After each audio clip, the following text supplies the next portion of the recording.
Nós vamos meditar hoje, nesse dia, uma palavra que Deus colocou no meu coração há alguns meses para essa ocasião, e desde então eu estive orando, pesquisando, escrevendo, meditando, e Deus me deu algumas pérolas para compartilhar hoje. Nós vamos falar sobre uma mulher guiada pelo Espírito Santo, dentro deste tema que nós estamos trabalhando esse ano aqui no Congresso de Mulheres. O livro que nós vamos estudar leva o nome dessa mulher, é o 8º livro da Bíblia. Nós não sabemos a autoria, mas é um livro que não é um livro sobre uma mulher. Embora ele tenha o nome de Ruth, não é uma história de uma mulher. É uma história sobre Deus. É uma história, irmãos, que nos diz que Deus, Ele governa sobre todas as coisas. É uma história que nos diz que Deus está vigiando o seu povo, fazendo com que lhe aconteça aquilo que é bom.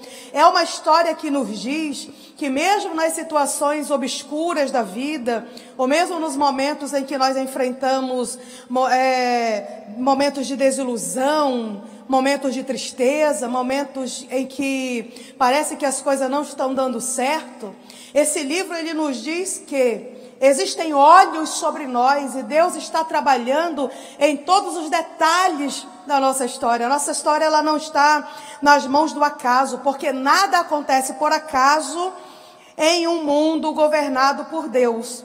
Esse livro nos diz que depois de uma noite escura, é possível uma manhã ensolarada de esperança. Esse livro ele nos traz à memória que depois de uma tempestade, é possível nós navegarmos em um mar calmo e em paz. Esse livro ele nos diz, irmãos, que de uma hora para outra, Deus pode transformar nossos vales em mananciais. Ele pode fazer com que haja vida em terra seca. É um livro de segundas chances, é um livro de recomeço. É o livro que diz assim: ei, crente do século 21, você não está vivendo em um mundo sem governo. É um livro que grita para nós assim: ei, nosso Deus ainda domina sobre tudo, sobre céu, terra, mar, circunstância. É um livro que nos vai fazer com que nós voltemos a ter esperança, voltemos a sonhar e nos lembremos daquilo que o Senhor tem feito. O cenário histórico do livro de Ruth é um cenário, o pior cenário possível. É um tempo de apostasia. O livro de Ruth ele acontece ali logo depois do período dos juízes. É um tempo de grande instabilidade espiritual, é um tempo de grande instabilidade política, um tempo de crises morais. É um tempo em que o povo fazia o que era reto aos seus próprios olhos. É um tempo de crises repetidas. É um tempo em que o povo estava sempre em volta com o mesmo pecado.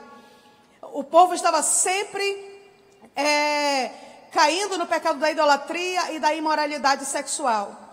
Aí Deus, quando o povo se corrompia, Deus fazia com que uma crise chegasse. Essa crise ela poderia ser econômica, poderia ser uma crise política, poderia ser uma crise de pão, como aconteceu aqui nesse caso.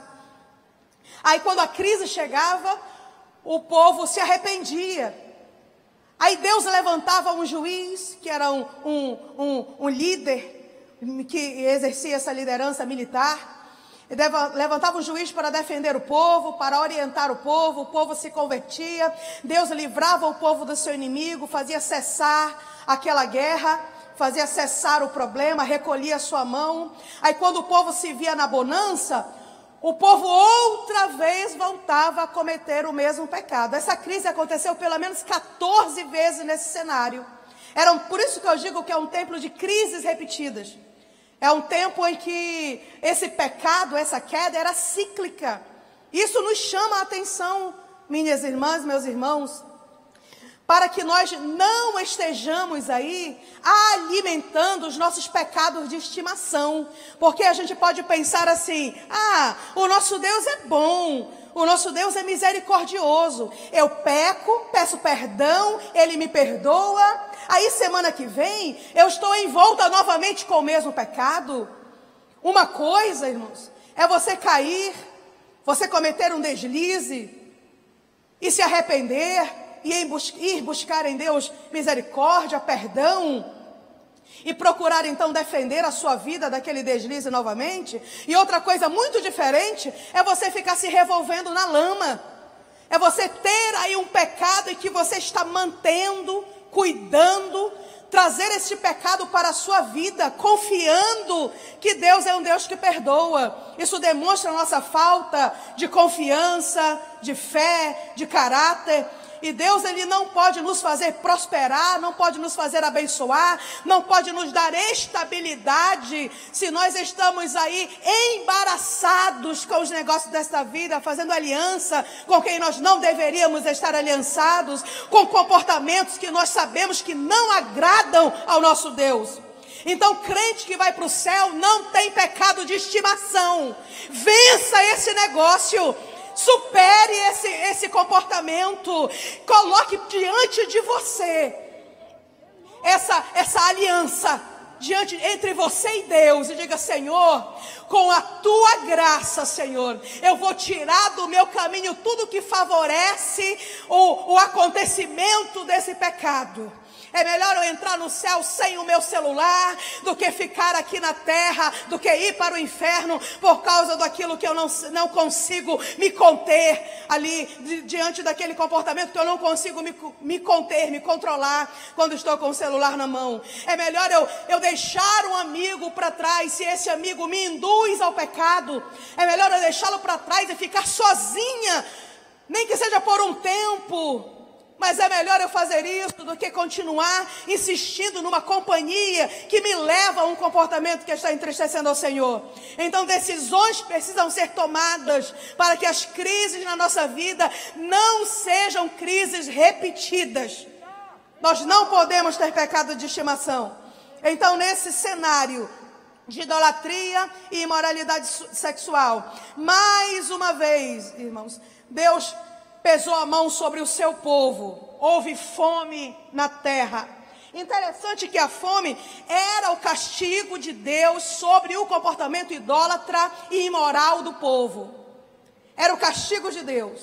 Então, o que eu devo fazer se Deus está me castigando por um comportamento que eu cometi, por uma falha que eu cometi? O que eu tenho que fazer? Eu preciso confessar o meu pecado. Eu preciso me curvar diante da soberania do meu Cristo. Eu preciso pedir perdão a Deus. Eu preciso refazer a minha aliança. Eu preciso me humilhar e clamar e chorar e orar e visitar ao Senhor com o meu coração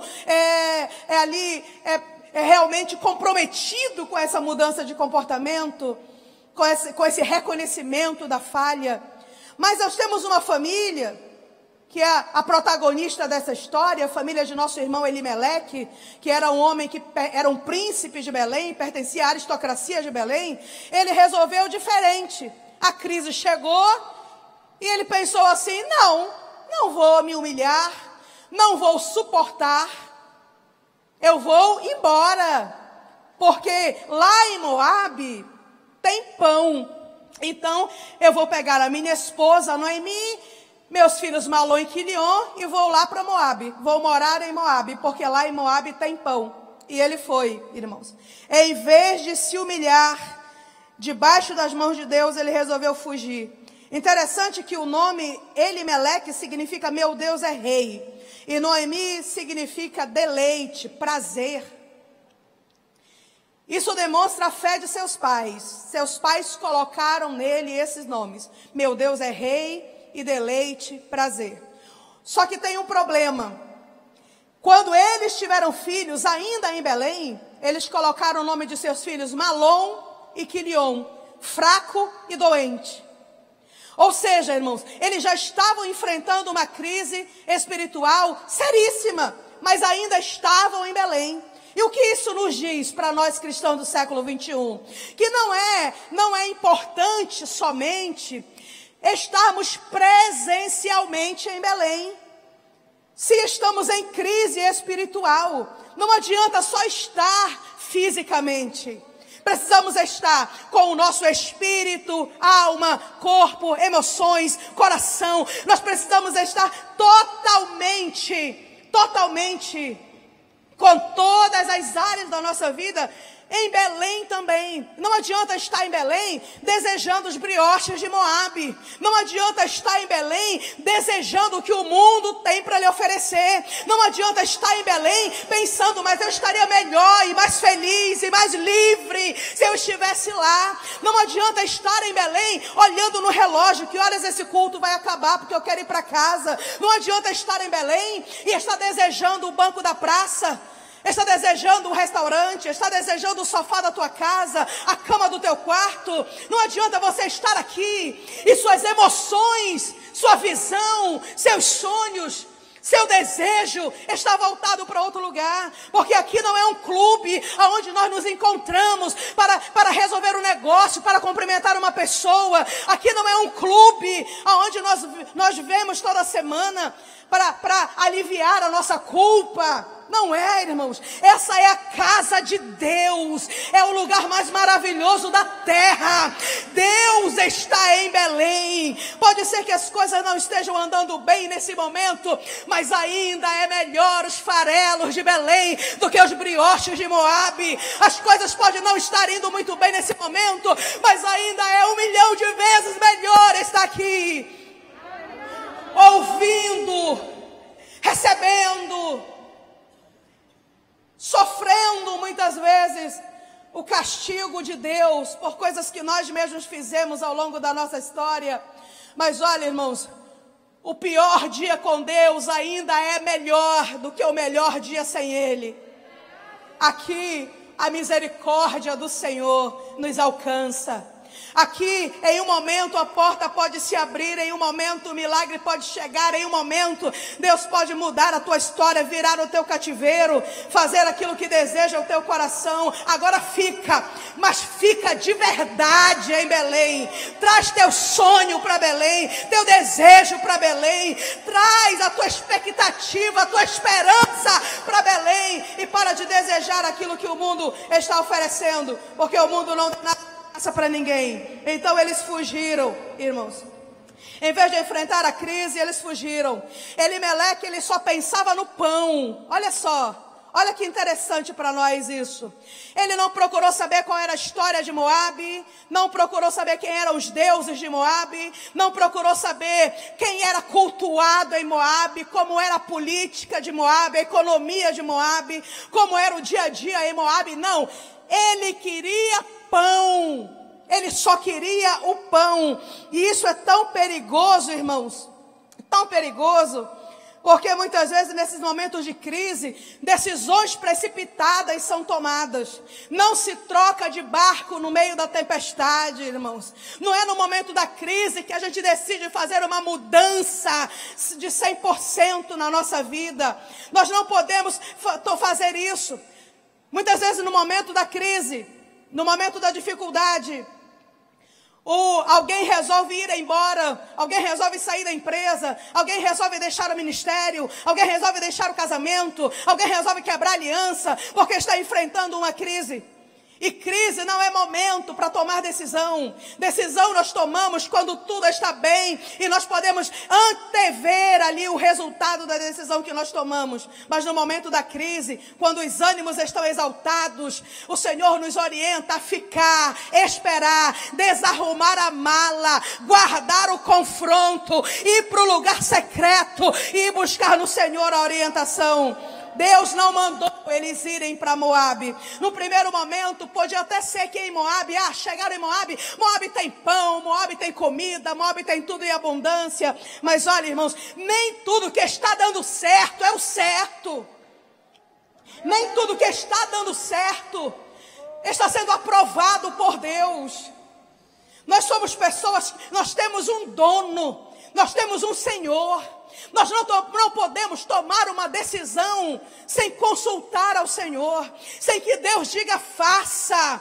Nós temos um Deus, nós temos um Rei, nós temos um Senhor, que Ele é soberano. Vamos buscar no Senhor a orientação para a nossa vida, meus queridos, para que lá na frente a gente não vá sofrer as consequências das escolhas que fizemos hoje. Em Moabe se adorava Camus, Baal, Peor e Moloque.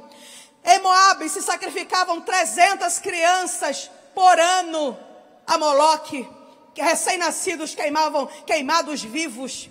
A história nos diz que outras 200 crianças, pelo menos, eram comprados dos pobres, dos escravos, para serem sacrificados também. Moabe era uma terra de imoralidade sexual. Moabe era uma terra terrível.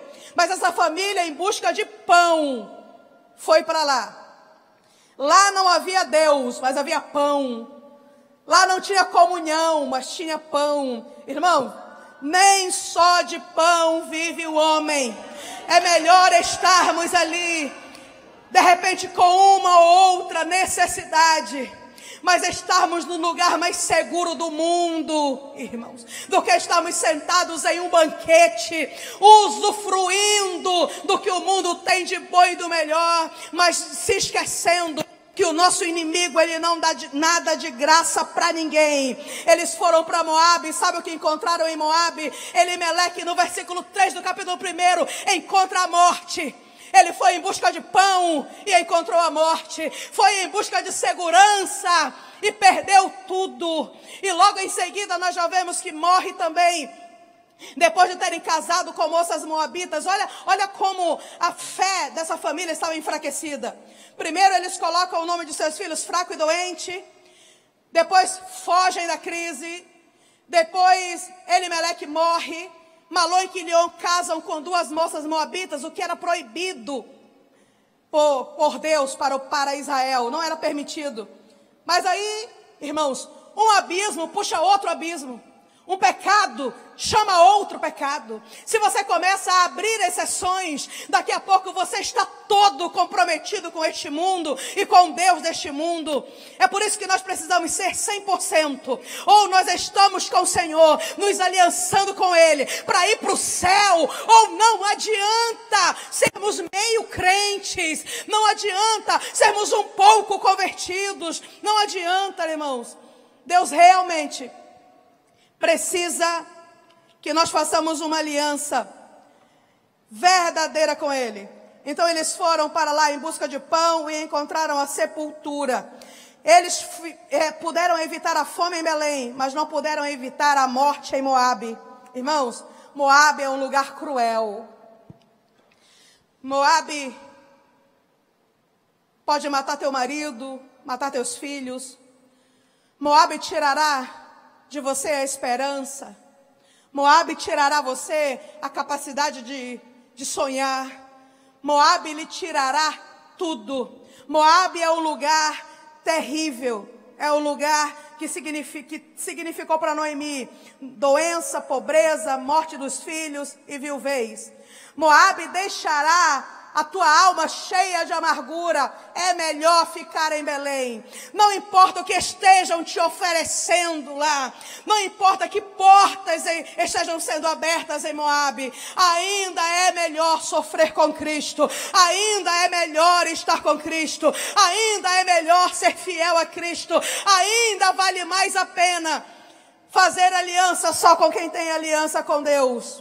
Então, não deseje a felicidade a qualquer preço, porque ela terá sabor amargo no final. Tem muita gente aí deixando para trás seu ministério, sua família, seu Deus, em busca dessa felicidade egoísta, em busca dessa felicidade a qualquer preço. Mas não se preocupe, porque nós temos um Deus no céu que é justo e fidelíssimo. E aquilo que o homem semear, o homem colherá. Essa situação que eles estavam enfrentando ali, depois da morte de Elimeleque, morreu Malom, morreu Quilion, ficaram as 3 viúvas, desamparadas, em terra estrangeira, no caso de Noemi, em terra estrangeira. E a Bíblia nos diz, no versículo 6 do capítulo 1, que houve um rumor em Moabe, que Deus estava visitando o seu povo com pão. E eu acho isso fantástico, irmãos, porque mesmo Noemi, estando viúva, tendo perdido seus 2 filhos e enfrentando uma crise espiritual muito grande. Eu acho maravilhoso que ela tenha ouvido um rumor e tenha acreditado nesse rumor e tenha se disposto a arrumar aquela sua pequena bagagem e voltar para Belém. É muito importante nós acreditarmos em boas notícias, irmãos. É muito importante nós não deixarmos as frustrações do passado nos impedir que coisas melhores ainda podem acontecer na nossa vida. O que passou não resume quem você é e não determina o seu futuro. Igreja, as crises não duram para sempre. Há um ponto final. Todas as tempestades, grandes e pequenas, têm em comum a mesma coisa. Elas acabam. Elas acabam. Nenhuma tempestade dura para sempre. Então, eu quero dizer para você nessa manhã, renove a sua esperança. Porque o nosso Deus é um Deus de incríveis reviravoltas. Você crê nessa palavra? Nosso Deus é um Deus de incríveis reviravoltas. Elas resolveram voltar para Belém. Arrumaram as suas coisas e partiram. Era uma viagem de 1 semana a pé, pelas planícies áridas ali, que fazia a divisão entre as 2 terras. Mas chegou um ponto, talvez no primeiro dia, em que Noemi se deu conta que eram 3 viúvas, sendo 2 estrangeiras, pobres, talvez estéreis, porque nenhuma das 2 teve filhos com seus maridos. Noemi já era velha para casar-se novamente, então não poderia ser cumprida a lei do levirato, que era ela ter filhos e esses filhos se casarem com as viúvas de Malom e Quilion para que seu nome não desaparecesse da terra. Então ela se dá conta que aquilo que a espera em Belém pode ser algo muito difícil, pode ser uma situação assim impossível. Então ela toma uma decisão de despedir as noras e voltar sozinha. Orfa, ela chora. Orfa significa nuca e Ruth significa amizade. As 2 choram, mas Orfa olha para Noemi, viúva, pobre, voltando para viver da mendicância em Belém. Orfa olha para Moabe, tem sua mãe, seu pai, sua casa, pode casar-se de novo, refazer sua vida. Orfa chora, amava Noemi, Orfa chorou nessa despedida, mas Orfa tomou a decisão de voltar. E eu quero mencionar isso com as irmãs dessa manhã, com os irmãos. Tem pessoas na nossa vida, irmãos, que vêm só para um tempo. Vêm para um tempo, cumprem um propósito e depois passam. Mas às vezes nós sofremos porque nós queremos manter alianças que são temporárias, não são para a vida toda. Nós insistimos com Orfa, fazemos promessas para Orfa, nós dizemos a Orfa, fica comigo, vai comigo. E essas órfãs, se permanecem na nossa vida, atrasam a nossa viagem, nos impedem de chegar no nosso lugar. Então, se a órfã quiser ir, deixe ir, porque depois Deus traz uma Ruth para a sua vida. Deus vai suprir essa falha, mas não fique embaraçado com pessoas que não têm a mesma visão que você, a mesma fé que você, a mesma esperança que você. Chegaram em Belém, irmãos. E a Bíblia diz que chamaram a atenção quando chegaram. Não foi uma chegada fácil. Ela diz assim, ditosa eu saí, mas a mão do Todo-Poderoso se voltou contra mim. Interessante, né? Que eu não vejo no versículo 1 do capítulo 1, Deus dizendo assim, levanta-se e vão para Moabe. Não vejo. Eles não seguiram uma ordem de Deus. Eles fugiram do juízo de Deus. E quando a gente foge do juízo de Deus, coisas ruins acontecem. Aconteceram com ela, como resultado de seu próprio pecado. Aí ela volta desventurada. Ela volta com uma teologia errada. Ela volta dizendo assim, Deus está contra mim. Deus está pelejando contra mim. Mas na verdade, a teologia dela está equivocada, porque Deus não peleja contra o seu povo. E não há evidência bíblica de que Deus abandone o seu povo, mesmo quando as coisas estão difíceis. O Senhor não abandona o seu povo, irmãos. O nosso Deus, ele é fidelíssimo. Quando eles chegam, Ruth, que é uma mulher de iniciativa, ela vai procurar então um trabalho. Ela vai trabalhar. Ela não quer... ela está vendo sua sogra ali com fome. E para ela a única possibilidade era sair rebuscando ali naquelas plantações de cevada. Chegou no começo da colheita de cevada. E ela começa ali a trabalhar. Irmãos, não é um trabalho fácil, não. Ela foi pedir para o capataz permitiu, era direito dela, ela era viúva, era pobre, era estrangeira. Ela se enquadrava em todos os parâmetros para receber aquele benefício, que é a permissão de trabalhar nos campos. Ela vai juntando ali, vai colocando ali no seu cesto, depois ela debulha aquela cevada, depois ela leva para casa, ela tosta a cevada para que sua sogra coma. É um trabalho muito difícil. E vai ficando pior à medida que as horas vão passando, porque é um trabalho repetitivo, né? Repetitivo, vai juntando do chão o que vai caindo.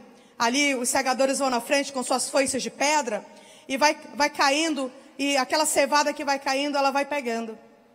Ela se portou de maneira muito humilde, pedindo permissão e trabalhando. Durante todo aquele dia ela trabalhou. E eu quero falar um pouquinho sobre humildade. Lembrar a vocês uma frase de Agostinho, que ele diz que o orgulho transformou anjos em demônios. E a humildade transforma homens em santos. Devemos ter muito cuidado com o orgulho, porque o orgulho é um pecado silencioso. Muito difícil um orgulhoso perceber que ele é orgulhoso, né? As outras pessoas percebem, mas a própria pessoa é muito difícil, só através do Espírito Santo mesmo.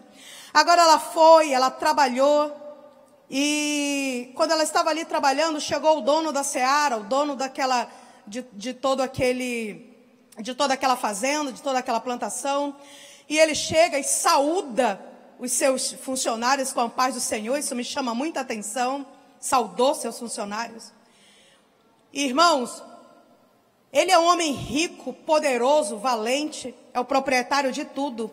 Mas ele chega e saúda seus funcionários de maneira humilde também. É um homem muito educado, é um homem que valoriza as pessoas. Porque tem gente, irmãos, que não pode ter nem bicicleta, porque já começa a ficar orgulhoso e já começa a não cumprimentar mais quem está a pé.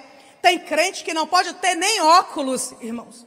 Nós precisamos estar muito, muito atentos àquilo que está no nosso coração. E esse homem não, ele chega... Ele cumprimenta, ele percebe que tem uma moça que se veste diferente, que tem uma cor diferente. E ele pergunta de quem é aquela moça.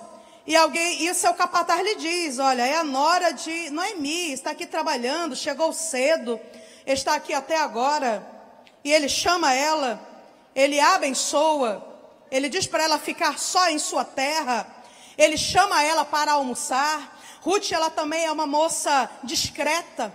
Quando ele chama ela para almoçar e ela vem para almoçar com eles na casa, ela foi convidada pelo patrão, irmãos. O patrão foi lá onde ela estava cegando e convidou ela para comer com eles. Mas a Bíblia diz que ela entra nessa casa, nessa choça, e ela vai sentar com os segadores. Olha que moça discreta, né?